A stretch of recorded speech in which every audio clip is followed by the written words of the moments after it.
Buenos días a todos mis queridos hermanos, mis distinguidos amigos. Bendiciones a todos. Gracias al Señor porque Dios nos da vida. Hoy es lunes 10 de junio del año 2024. El Señor nos tiene aquí frente a ustedes para bendecirles con la palabra. Vamos a continuar estudiando las 42 generaciones que Dios usa para dar a luz a Cristo. Y hemos tomado el tiempo necesario para que estas enseñanzas sean efectivas, para que estas enseñanzas dejen huella. Hay un dicho que dice, pasaste por la escuela, pero la escuela nunca pasó por ti. A veces uno estudia en la escuela y se aprende hasta de memoria conceptos para ganar los exámenes, pero como que no dejara nada impregnado en la persona todo aquel conocimiento.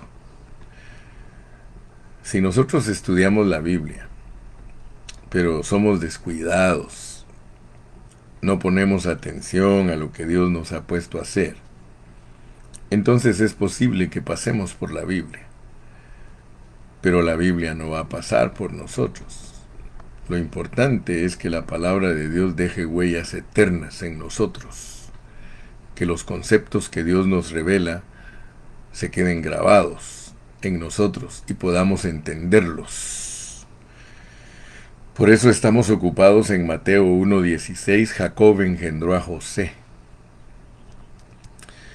Y tomaremos todo el tiempo necesario para entender bien a José. Y pues para entender bien que Dios se revela a través de personajes o a través de personas, si entendemos eso, hermanos queridos, nosotros vamos a avanzar mucho en el conocimiento de Jesucristo. Nosotros tenemos que entender las formas de Dios y su esencia. Las formas de Dios y su esencia. Lo podemos ilustrar para poder explicarlo. Por ejemplo, si nosotros vemos una mesa, esa es una forma. Si vemos una silla, esa es una forma. Si vemos un ropero, eso es una forma. Usted me preguntará, hermano Carrillo, ¿qué quiere decir usted con eso? No se preocupe, a mí me gusta explicar todo para que todos aprendamos. Por ejemplo, un árbol. ¿Cuál es la esencia de un árbol? La esencia de un árbol es madera. Esa es la esencia del árbol, madera. Pero ese árbol nos puede presentar infinidad de formas. Porque de la madera se puede hacer una silla, se puede hacer un escritorio, se puede hacer una mesa, se puede hacer un ropero, una alacena, una mesa de noche. Bueno, yo creo que usted está captando lo que quiero decirle. Que todos debemos ser muy analíticos. Nuestro estudio debe de ser un análisis. Porque si solo leemos por leer, entonces no le vamos a poner la debida atención a lo que leemos. Y la Biblia es para ponerle mucha atención, porque en la Biblia se encuentra la revelación de Dios en su esencia, en sus formas, en sus atributos divinos, en todo.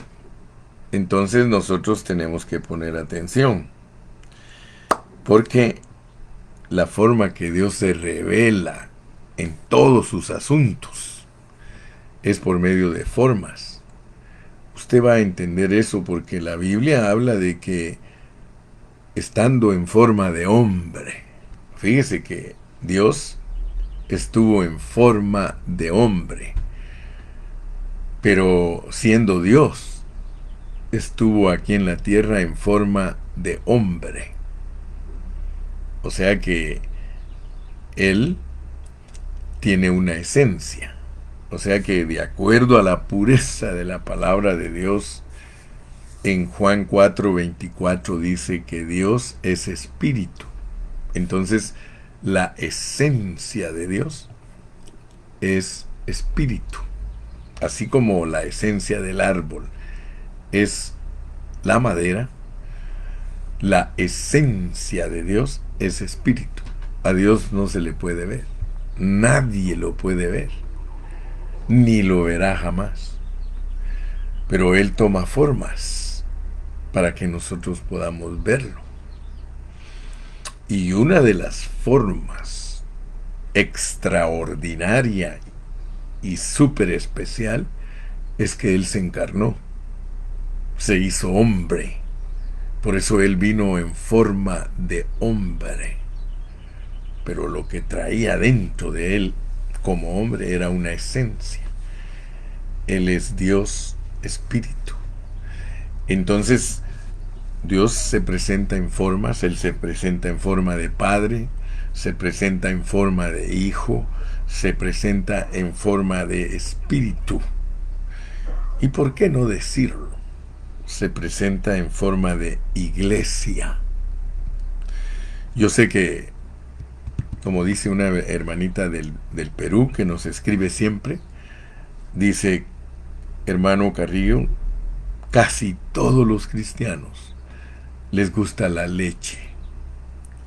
Pero yo, dice ella, me he decidido a no solo querer leche. Yo quiero la palabra con pureza. Quiero la palabra como la desmenuza el ministerio Pan de Vida. De esa manera la quiero, porque aunque tengo 20 años, dice, estudiando la Biblia, apenas ahora que empecé a estudiar con ustedes, verdaderamente empecé a conocer la pureza de la Biblia.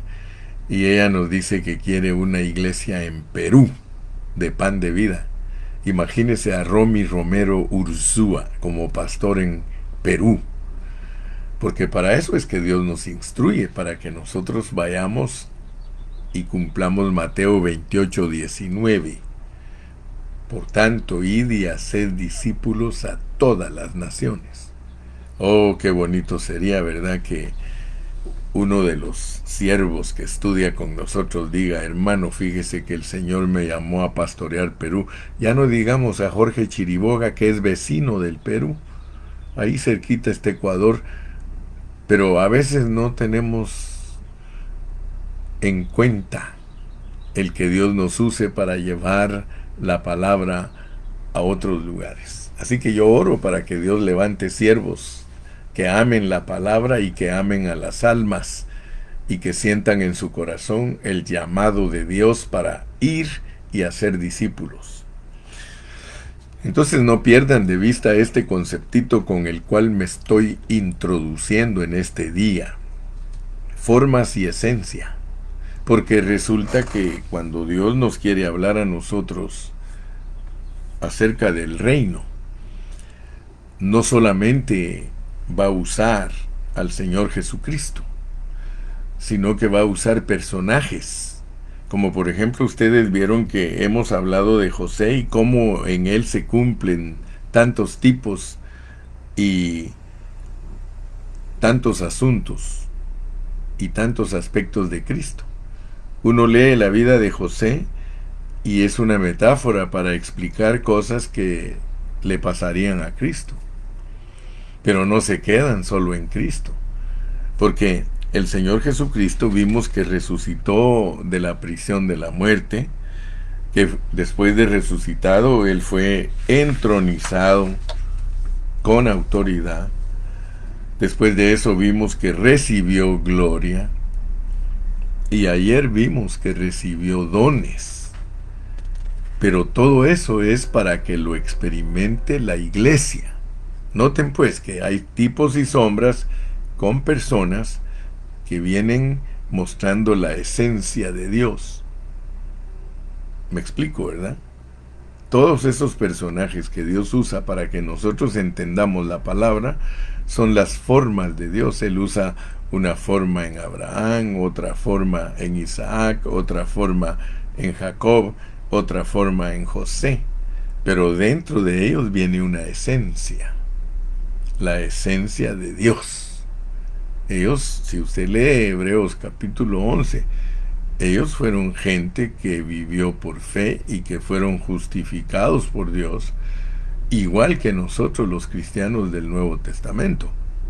Aunque ellos existieron en el Antiguo Testamento, Dios trató con ellos en una forma divina, en una forma preciosísima, al grado que Dios los pone igual que a nosotros, los cristianos del Nuevo Testamento. Ya vieron que todos esos hombres que Dios usó, Dios viajó a través de ellos. La prueba es que los usó para que naciera Cristo. A veces tenemos asuntos que no muy fácil los comprendemos, pero si nos explican, nosotros podemos comprender. Dios usa formas para revelarse, pero Él viene en los hijos de hombres, hijos del hombre. Usted debe de entender esto que estoy explicando hoy, porque si usted lo entiende, usted va a darse cuenta que Él usó a hombres para atraer su esencia, y luego nace Cristo y continúa esa esencia, y luego continúa la iglesia y continúa esa esencia. La esencia de la iglesia es Cristo. Por eso nosotros tenemos que poner mucha atención a Cristo como el Hijo del Hombre, porque Cristo como el Hijo del Hombre es dado a luz por nosotros. Él viene a ser hijo de hombre, porque es dado a luz por nosotros. Él es hijo de hombre porque fue dado a luz físicamente, pero no existe solamente esa característica, sino que hay otra característica que es más elevada: dar a luz a Cristo en el plano espiritual, que es mucho más elevado que darlo a luz como familia física. Siempre le he dicho a los hermanos, ustedes aman mucho a su familia, la que lleva su apellido. Los Carrillo quieren mucho a los Carrillo. Los García quieren mucho a los García. Y piensen en lo que estoy hablando. Son muy especiales para cada apellido sus descendientes. Sus familiares que llevan el mismo apellido, ellos los aprecian en un grado muy alto. Yo conozco familias que anualmente hacen una reunión de familia y se juntan hasta 500 personas del mismo apellido y que vienen de varias generaciones. Otros quizás se juntan y son 50, otros 40, quizá otros 20, porque son una familia que no se ha preocupado de su descendencia. Pero quiero que ustedes vean pues que uno tiene en muy alta estima a la familia en la carne. Es muy especial para uno la familia en la carne. Pero eso se queda pequeño. Eso se queda pequeño comparado con ser familiares en la vida del Espíritu. Porque ¿quién se puede imaginar que la madre del Señor Jesucristo es aquel cristiano que hace la voluntad de Dios? Fíjese, se vuelve mamá de Cristo uno. Y ahí a mí me gusta mucho porque dicen, no es padre ni madre el que pare, sino el que cría. En realidad ese dicho tiene mucha sabiduría, porque alguien puede venir a ser papá de un niño que no es de sus propias entrañas. Si lo cuida y lo atiende y le da todo lo que necesita, se vuelve un padre adoptivo. Pero aquí estamos hablando de algo superior, hermano. Estamos hablando de que nosotros venimos a dar a luz a Cristo, y Cristo se vuelve en nosotros el Hijo del Hombre. Hijo del Hombre. Es muy sencillo entenderlo. Mire, Hijo del Hombre. Y él, cuando le preguntó a los discípulos en Mateo 16, dijo esa pregunta: ¿quién dicen los hombres que es el Hijo del Hombre? Fíjese que él no dijo: ¿quién dicen los hombres que es el Hijo de Dios? Él dijo: ¿quién dicen los hombres que es el Hijo del Hombre? Entonces, yo siempre desafío a los cristianos y yo les digo, miren, cuando ustedes lean en la Biblia, en el Nuevo Testamento, Hijo del Hombre, y lo pueden encontrar también en el Antiguo Testamento, si ustedes lean a Ezequiel, en el libro de Ezequiel, muchas veces le dice Dios al profeta, Hijo del Hombre, Hijo del Hombre, Hijo del Hombre. Fíjese, esa expresión la usa Dios, porque un hijo de hombre, un hijo del hombre es Cristo. Hijo del hombre es Cristo. Entonces cuando Dios te dice a ti que tú eres un hijo del hombre, es alguien que ha dado a luz a Cristo. Ese término es muy bonito y está muchas veces en el Nuevo Testamento. Hijo del hombre, aún de Cristo se refiere a él como el Hijo del Hombre. Y Cristo como el Hijo del Hombre en la Biblia es muy importante, porque Él está en el trono como Hijo del Hombre. O sea que Él fue dado a luz por el hombre. Y fue dado a luz físicamente. Para eso nos enseñan Mateo 1 del 1 al 17.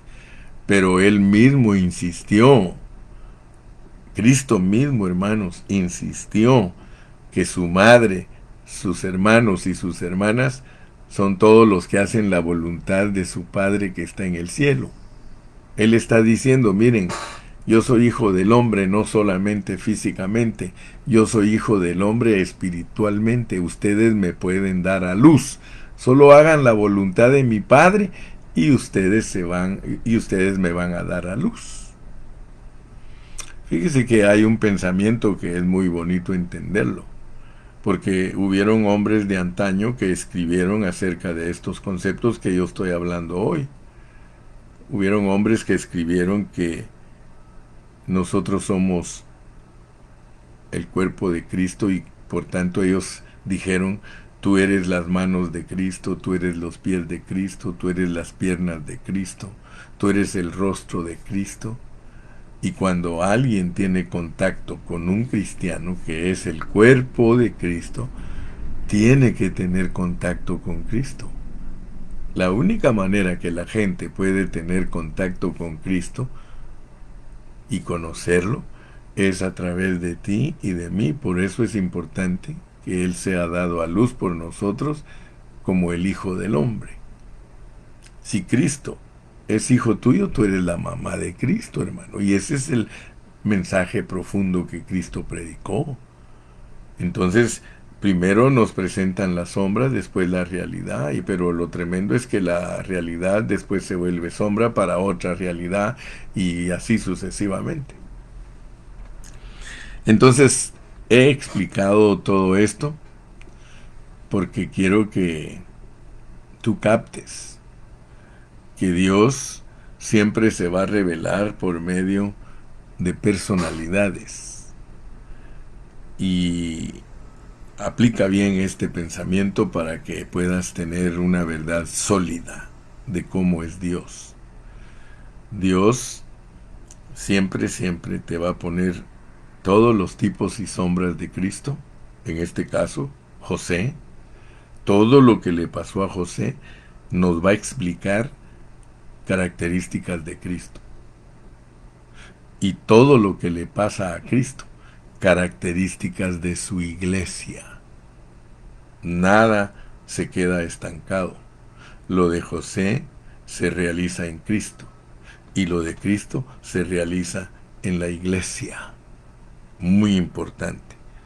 Entonces, por eso ayer desarrollé el punto número 4, que es que Cristo recibió dones. Y gracias a Dios que muchos entendimos que todos los logros de Cristo son para su iglesia. O sea que el hecho de que nos pongan a José recibiendo un anillo, recibiendo un vestido y recibiendo un collar, eso sirve para que nosotros entendamos que Cristo no solamente fue entronizado con gloria, con honra, con autoridad, sino que también al ser entronizado recibió los dones que son para la iglesia. O sea, los regalos pues que recibió Cristo del Padre son para la iglesia, y por eso ayer finalizamos nuestro mensaje hablando de Efesios 1:13, donde dice: en él también vosotros, habiendo oído la palabra de verdad, el evangelio de vuestra salvación, y habiendo creído en él, fuisteis sellados con el Espíritu Santo de la promesa. Esos son dones.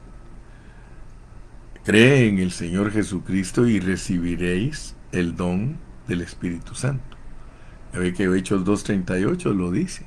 Dice que nosotros creemos en Él y que nos bautizamos en su nombre, es decir, somos introducidos en su persona, y entonces nosotros recibimos el perdón de nuestros pecados y la promesa del Espíritu Santo. Entonces, gracias a Dios que estamos dándonos cuenta que cómo enfoca Dios la enseñanza y cómo el apóstol Pablo la pone, porque el apóstol Pablo nos enseña que nosotros somos propiedad de Dios. Cuando Pablo decía, fuisteis sellados con el Espíritu Santo, se refiere al anillo, porque la cultura griega, ellos usaban anillo para sellar todos sus documentos. Los reyes usaban el anillo como sello para mostrar que eso era propiedad de ellos. De la misma manera que un finquero, un ganadero, marca su ganado con un sello, quema la piel del buey, de la vaca, del becerro, y queda marcado, y ese sello tiene el nombre del dueño, de tal manera que no se pueden robar el ganado porque tiene dueño. Y Dios a nosotros nos marcó con su anillo, que es el Espíritu Santo. Mire, en él también vosotros,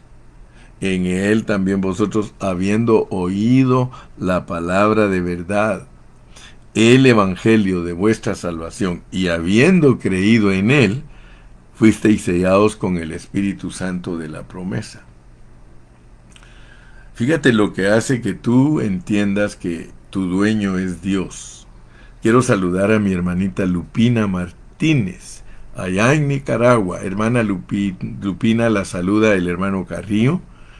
Ayer se bautizó su esposo, el hermano Elías. Fíjese, Dios lo trajo a visitar a sus hijos para que él se bautizara, y ahora, hermana Lupina, ya lo aconsejé bien, ya le dije, usted va a regresar y junto con su esposa escuchen la palabra, estudien la palabra, porque Dios los quiere usar. Fíjese, hermana Lupina, que él me dijo, hermano Carrillo, necesitamos un pan de vida en Nicaragua. Pues usted lo puede empezar, le dije. Solo métase a la palabra diligentemente con su esposita, y ustedes pueden empezar en su hogar un estudio bíblico y ganarse a muchas personas para Cristo. Y ahí vamos a tener un pan de vida, y ahí los vamos a ir a visitar y los vamos a apoyar para que crezcan en Cristo. Así que, hermana Lupina, hay fiesta en el cielo y estamos contentos nosotros. Reciban nuestro cariño, aunque no la conocemos personalmente, pero yo sí la vi en foto. Saludos, mi hermana Lupina. Perdónenme que agarro un tiempo para mis comerciales, pero los comerciales también son parte del programa. Es más, los comerciales son los auspiciadores del programa. Gloria a Dios. Que Dios me los bendiga a todos. Entonces quedamos en que cuando nosotros oímos la palabra de Dios, dice, oímos la palabra de verdad, el evangelio de vuestra salvación, y creemos en Cristo, el Señor nos pone un sello. Con su anillo nos pone un sello y dice, ustedes son míos para siempre. Para siempre.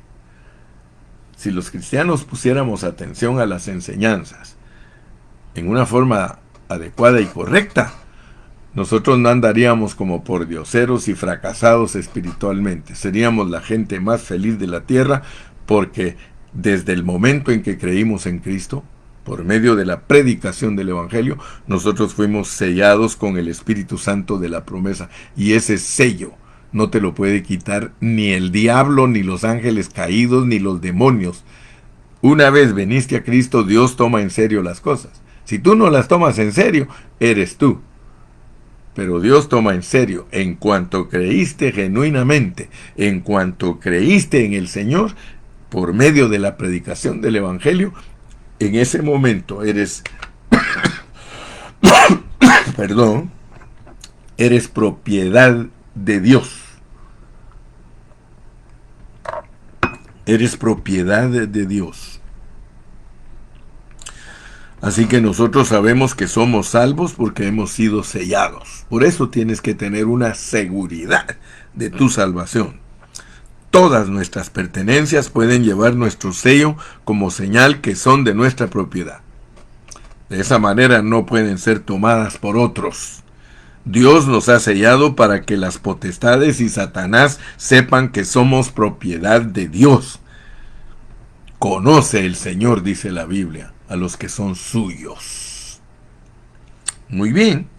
Entonces hoy vamos a desarrollar con nuestra lección los puntos 5, 6 y 7. Creo que sí me va a dar tiempo para desarrollar el punto 5, 6 y 7. Y si no nos da tiempo, mañana seguimos, pero creo que sí.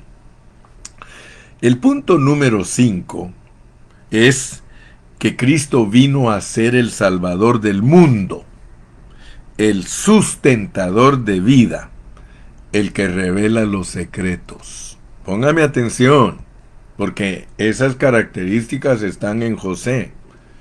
Por medio de José, nosotros podemos entender que José vino a actuar como Salvador del mundo, vino a ser el sustentador de vida, y no solo eso, revela secretos. Por causa de que el Señor resucitó, fue entronizado y glorificado y recibió dones. Él es el Salvador del mundo. Por causa de que Cristo fue resucitado, entronizado y glorificado y recibió dones, Él es el Salvador del mundo. Lo repito porque en la repetición está el aprendizaje. Él también es el sustentador de vida y el revelador de secretos. Vamos a leer Hechos 5:31 y Juan 6:50 y 51. Lea conmigo Hechos 5:31. Dice así la palabra del Señor. A Cristo, Dios ha exaltado con su diestra por príncipe y salvador, para dar a Israel arrepentimiento y perdón de pecados. Fíjese pues, a Cristo, Dios lo exaltó con su diestra por príncipe y salvador. Fíjese que José pasó por esto. Faraón lo exaltó con su diestra y lo puso como príncipe y salvador de Egipto. Fíjese que José no solo calificó para ser el salvador del mundo porque le dieron todos los dones, sino que también él sustentó con vida, él almacenó trigo por medio del sueño que Dios le dio, le aconsejó a Faraón que almacenara trigo, y cuando Dios lo exaltó, él era el sustentador, a todos podía darles de comer, a todos.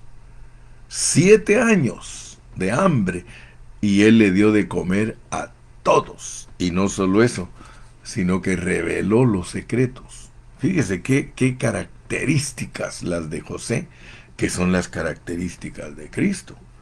Entonces, respecto a todo esto, yo quiero que usted vea también Juan capítulo 6 y versículos 50 y 51. Juan capítulo 6, versículo 50 y 51. Dice así: Este es el pan que desciende del cielo, para que el que de él come no muera. Fíjese, estoy hablando de un José. Allá José dio de comer pan, él almacenó trigo, él dio de comer, él sustentó a todos los hambrientos. Y el versículo 51 dice, yo soy el pan vivo que descendió del cielo. Si alguno comiere de este pan, vivirá para siempre, y el pan que yo daré es mi carne, la cual yo daré por la vida del mundo. Oh, hermano, qué lindo. Primero Cristo calificó para ser el Salvador del mundo. Y como Él calificó como Salvador del mundo, Dios lo usó para sustentar de vida a todos los hambrientos. Y no solo eso, reveló por medio de Él todos los secretos. Mire, José sabía interpretar sueños, lo cual denota que Cristo puede revelarnos a nosotros todo el futuro. Mire, José tipifica a Cristo en estos tres aspectos. Por esos tres títulos, los cuales están incluidos en el nombre que le puso Faraón, le puso Safnat Panea. Dice que le puso ese nombre a José, Safnat Panea. Ese nombre primariamente significa Salvador del mundo. Por eso es que yo le estoy explicando esto. Safnat Panea significa Salvador del mundo. Y como el Salvador del mundo, Él es el sustentador de vida y Él es el revelador de los secretos. Todos esos títulos fueron adscritos a José. Primero, José era un revelador de secretos. Luego, Él fue un salvador para el mundo. Y luego, Él vino a ser el salvador porque sustentó a todos de trigo. Respecto a José como sustentador de vida, el registro en la Biblia es maravilloso. Faraón tuvo dos sueños. El primero era vacas y el segundo eran gavías. Se recuerda, ¿verdad? Manojos de comida. Eso está en el 41, del 1 al 7. Ahora, ¿por qué? Yo siempre me pregunto, ¿por qué Faraón no soñó 7 tortugas y 7 piedras rojas? Porque ambas, las vacas y el trigo, son para comida. Hoy día nos gozamos comiendo carne asada y pan, ¿no es cierto? ¿A quién no le gusta la carne asada? Perdón, ¿a quién no le gusta el pan? O sea que en la Biblia nos revelan a Cristo como vida animal y como vida vegetal. De acuerdo al orden bíblico, el hombre primero comía vegetales. O sea que hasta después que el hombre cayó, es que Dios le permitió comer carne. Y yo siempre he usado algo muy importante cuando hablo de esto. Les digo que nosotros no podemos ser vegetarianos. Yo conozco amigos que son vegetarianos y fíjese lo que me dice un amigo vegetariano. Me dice, José, yo no soy pecador. Él ni siquiera sabe estos conceptos que yo le estoy hablando a usted. Pero él, como es vegetariano, su mentalidad es que él no es pecador. Él dice, ¿dónde me puedes decir tú a mí que soy pecador si yo no le hago mal a ninguno? Yo no me meto con las personas a obstruirlas o a hacerles daño. Dice, yo no soy pecador y él es vegetariano. Y la mente la tiene de esa manera. Porque solo cuando uno reconoce que es pecador es que come carne. Por eso tú tienes que comerte aunque sea una onza de carne con la lechuga y toda la ensalada. De hecho, la ensalada no tiene proteína. Para que tu comida sea balanceada necesitas un pedacito de carne, un huevo. Todo lo que tiene proteína lo tienes que combinar con los vegetales. Si yo no como un pedacito de carne, a mí se me olvida que soy pecador. Mira ese vegetariano. Se cree muy limpio, muy puro. Por eso no me gusta el adventismo, porque el adventismo es vegetariano y los hace que se crean muy espirituales, porque no comen carne, ni puerco, ni esto, ni aquello. Bueno, ese es punto y aparte, pero yo quiero decirte que Juan dijo, he ahí el Cordero de Dios que quita el pecado del mundo. Eso está en Juan 1:29. Después de la caída, Dios le dijo al hombre que comiera carne. porque había necesidad de derramamiento de sangre. Tú lo puedes leer en Génesis 9:3. Después de la caída del hombre, el hombre puede comer carne. Yo hasta he usado el ejemplo y les digo que las vacas tienen una dentadura pareja. ¿Sí? Si usted se da cuenta, hay personas que cuando les dan placas, porque ya no tienen sus propios dientes, les hacen unas dentaduras bien parejitas, sin colmillos. Y mire, este es colmillo. Este es colmillo. Yo tengo 2 colmillos arriba y 2 colmillos abajo, mire. Porque yo soy carnívoro. Soy herbívoro carnívoro. El hombre originalmente era herbívoro, pero cuando cayó se volvió carnívoro. Y por eso los dientes que tiene son 2 colmillos abajo y 2 arriba, porque con esos son los que nosotros comemos carne. Son buenísimos para comer la carne. Si nosotros no fuéramos pecadores, tendríamos una dentadura de vaca. A la gente le gusta una dentadura bien parejita, pero no pueden comer carne. Ya a los hombres y mujeres que les ponen placas y bien bonitas y la sonrisa colgate. No, yo prefiero al reírme, mire, todos mis dientecitos medio torciditos, pero son los originales y puedo comer carnita. Gloria a Dios. Así que después de la caída el hombre tenía que tener un suministro de vida vegetal y animal. ¿Se da cuenta que después de la caída la dieta del hombre es vegetal y animal? De hecho, la vida animal debería ser primero para redención, pero vemos con todo esto que necesitamos la vida animal y la vida vegetal. Cuando nosotros tomamos la cena del Señor, nosotros tenemos pan y vino. Necesitamos a Cristo en su muerte como grano de trigo y como cordero llevado al matadero su sangre. Eso es verdadera comida. Nosotros ahora nos comemos a Cristo. Ahora estás entendiendo que la razón por la cual en la cena comes panecito y tomas vinito, una es vida vegetal y la otra es vida animal. La sangre es de animal.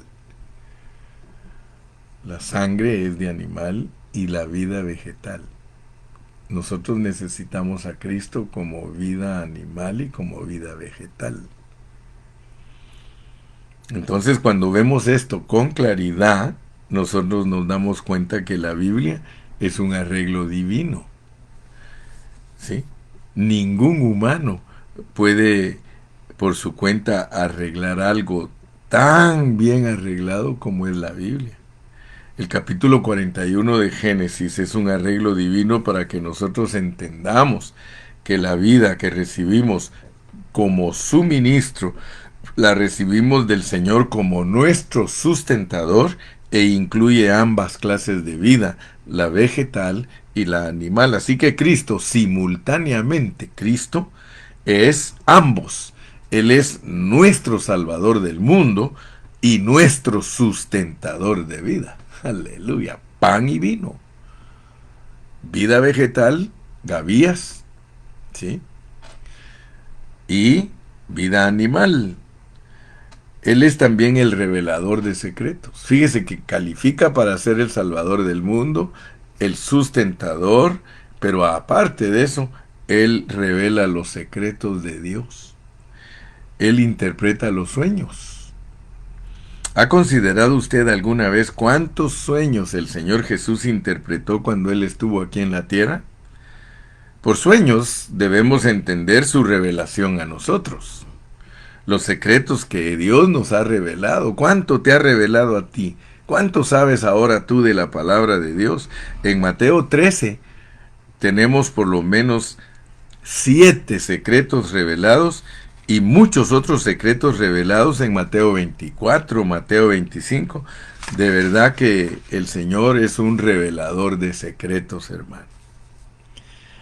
Muy bien, ese es el punto número 5. El punto número 6 es que Él toma a la iglesia. Toma a la iglesia. Fíjate que en 41-45, vemos a José que tomó a Asenat como su esposa. Él tomó a Asenat como su esposa, a la hija de Potifar, sacerdote de On. La esposa de José era de un trasfondo de maldición. Era pagana, era una egipcia. José la tomó durante el tiempo que él fue rechazado por sus hermanos. Esto también es un tipo o retrato de cómo Cristo ha tomado a los gentiles como su esposa durante el tiempo que fue rechazado por los israelitas, por los judíos. Mientras él estuvo con los egipcios, él tomó esposa de ellos. En el libro de Génesis nosotros podemos ver a las 3 esposas que son fotografía de la iglesia. 3. Está Eva, está Rebeca y está Asenat, la esposa de José. Como la esposa de Adán, Eva es un retrato de cómo la iglesia sale de Cristo y es parte de Cristo porque la sacan de la costilla de Adán. Fíjese todos los aspectos.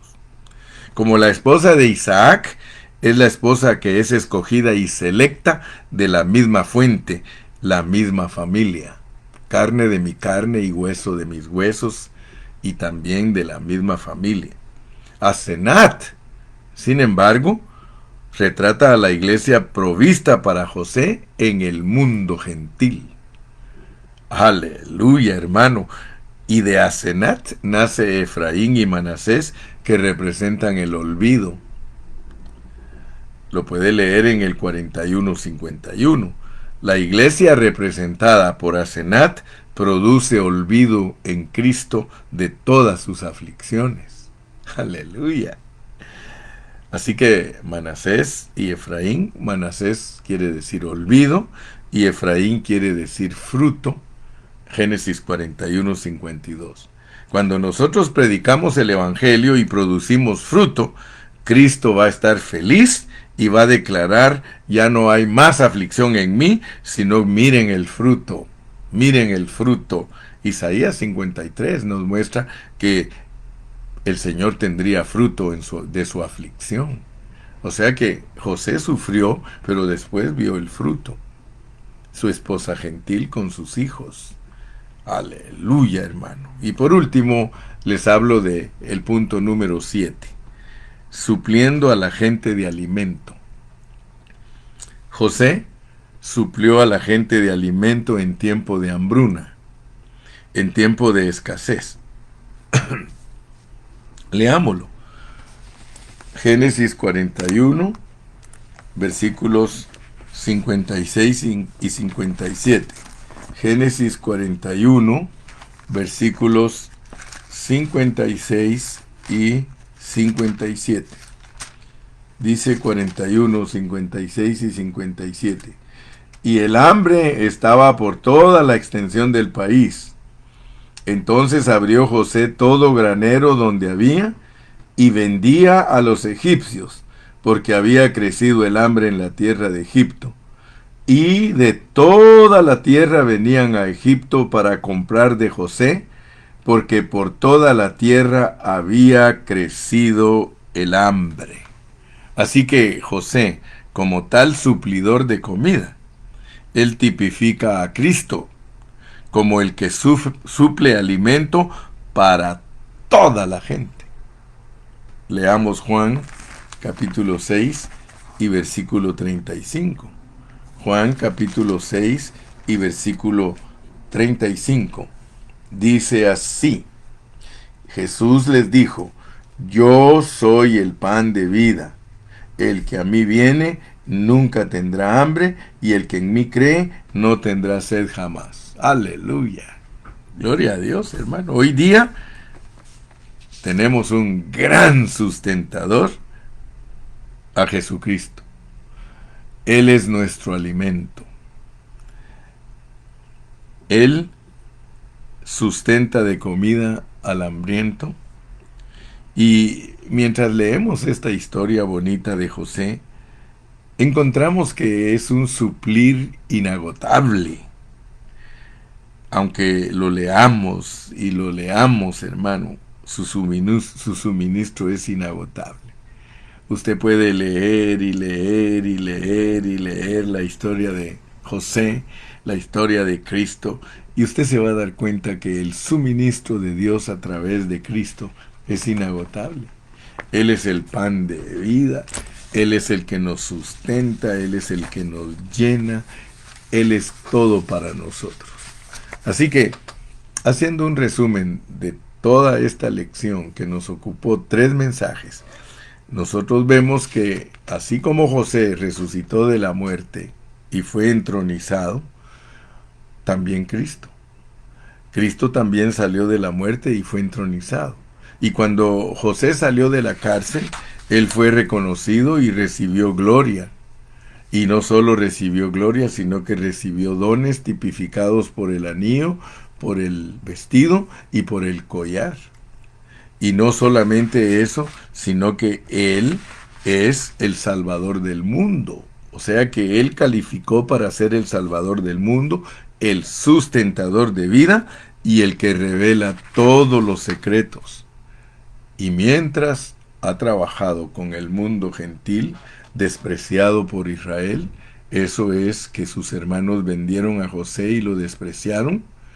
Así lo mismo pasó con Cristo, despreciado por Israel, y encontró cabida en el espíritu de los gentiles, siendo nosotros perversos, rebeldes. El Señor no le importó, vino a nacer al establo, a un lugar cochino, a un lugar despreciable y apestoso. Esos somos nosotros. Sí, el establo al cual vino a vivir Cristo eres tú y yo. Así era nuestro espíritu muerto en nuestros delitos y pecados. Pero Él vino y se colocó con su pesebrito allí en nuestro espíritu y desde entonces ha ido creciendo hasta que nos va a llevar a ser los que damos a luz a Cristo y somos la esposa de Cristo, el remanente de los gentiles que se va a casar con Cristo primariamente en el milenio y en la eternidad es la esposa, la nueva Jerusalén. Aleluya. Así que con eso finalizamos diciendo que Él es el que suple el alimento para todo hambriento. Venid, comed. Sí, Él es un alimento para todos nosotros. Que Dios te bendiga, que Dios te guarde. Y si Él nos permite la vida, seguimos mañana. Despídete, danos un saludo, despídete allí. El Señor te bendiga, el Señor te guarde. Hasta mañana, hasta mañana. Dios te guarde, mi querido amigo y mi querido hermano. Adiós, mis hermanos. Dios los bendiga a todos.